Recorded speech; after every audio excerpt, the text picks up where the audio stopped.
Kumbh Mela viral താരത്തിന്റെ വിവാഹ വിവാദത്തിൽ Thiruvananthapuram range DIG Himendranath IPS പട്ടികവർഗ കമ്മീഷന് മുന്നിൽ ഹാജരായി. മധ്യപ്രദേശിൽ നിന്ന് ഗർഗോൺ SP രവീന്ദ്ര വർമ്മയും ഹാജരായി. കേരള പോലീസിന് വീഴ്ച സംഭവിച്ചിട്ടില്ലെന്ന് റേഞ്ച് DIG അറിയിക്കും. പെൺകുട്ടിയുടെ മാതാപിതാക്കളും കമ്മീഷന് മുന്നിൽ ഹാജരായി. നോബിൾ മാരിക്കാരൻ വിവരങ്ങളുമായി ചേരുകയാണ്. നോബിൾ, ഈ കേരളത്തിൽ നടന്ന അന്വേഷണവുമായി ബന്ധപ്പെട്ട് ഏത് തരത്തിൽ ഉള്ള വിവരങ്ങൾ കൈമാറിയെന്നാണ് മനസ്സിലാക്കാൻ കഴിയുന്നത്?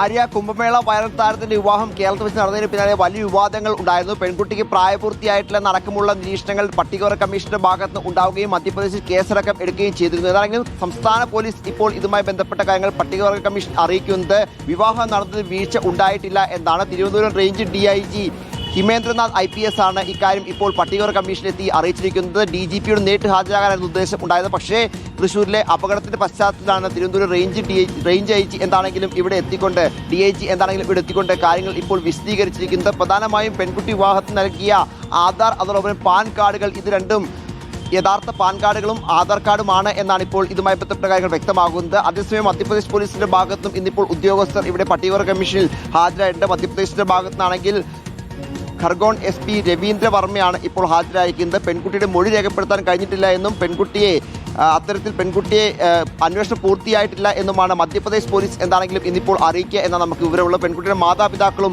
ഹാജരായിട്ട് നേരത്തെ പെൺകുട്ടി വിവാഹം കഴിച്ച ഫർമാൻ ഖാനെതിരെ മധ്യപ്രദേശിൽ പോക്സോ കേസ് അടക്കം എടുക്കുന്ന സാഹചര്യം ഉണ്ടായിരുന്നു. നേരത്തെ പട്ടികവർഗ കമ്മീഷൻ ഈ പെൺകുട്ടിക്ക് പ്രായപൂർത്തിയായില്ല എന്ന് കണ്ടെത്തിയതിന് പിന്നാലെയാണ് മധ്യപ്രദേശ് അടക്കം പോലീസ് കേസെടുക്കുന്ന സാഹചര്യം ഒക്കെ ഉണ്ടായത്. എന്താണെങ്കിലും ഈ കേസുമായി ബന്ധപ്പെട്ടുകൊണ്ട് ഇന്നിപ്പോൾ DGPയുടെ നേരിട്ട് ഹാജരാകാൻ ഉദ്ദേശിച്ചു. പക്ഷേ ഈ വെടിക്കെട്ട് അപകടത്തിന്റെ പശ്ചാത്തലത്തിലാണ് തിരുവനന്തപുരം റേഞ്ച് DIG എന്താണെങ്കിലും ഇപ്പോൾ ഹാജരായി കേരളത്തിൽ നിലപാട് അറിയിച്ചിരിക്കുന്നത്. വിവാഹം നടന്നതിൽ ചട്ടവിരുദ്ധമായി ഒന്നും ഇല്ല, കൃത്യമായി തന്നെ നിയമവ്യവസ്ഥ അനുസരിച്ചാണ് വിവാഹം നടന്നത് എന്നാണ് ഇപ്പോൾ കേരളം എന്താണെങ്കിലും പട്ടികവർഗ കമ്മീഷൻ അറിയിക്കാൻ പോകുന്നത്. ആര്യ, ഓക്കെ, നോബിൾ മാരിക്കാരനാണ് വിവരങ്ങൾ നൽകിയത്. എന്തായാലും കുംഭമേള വൈറൽ താരത്തിന്റെ വിവാഹം കേരളത്തിൽ വെച്ച് നടന്നതിൽ ചട്ടവിരുദ്ധമായി ഒന്നും നടന്നിട്ടില്ല എന്നതാണിപ്പോൾ റേഞ്ച് DIG ഹേമേന്ദ്രനാഥ് IPS പട്ടികവർഗ കമ്മീഷന് മുന്നിൽ ഹാജരായി അറിയിച്ചിരിക്കുന്നത്.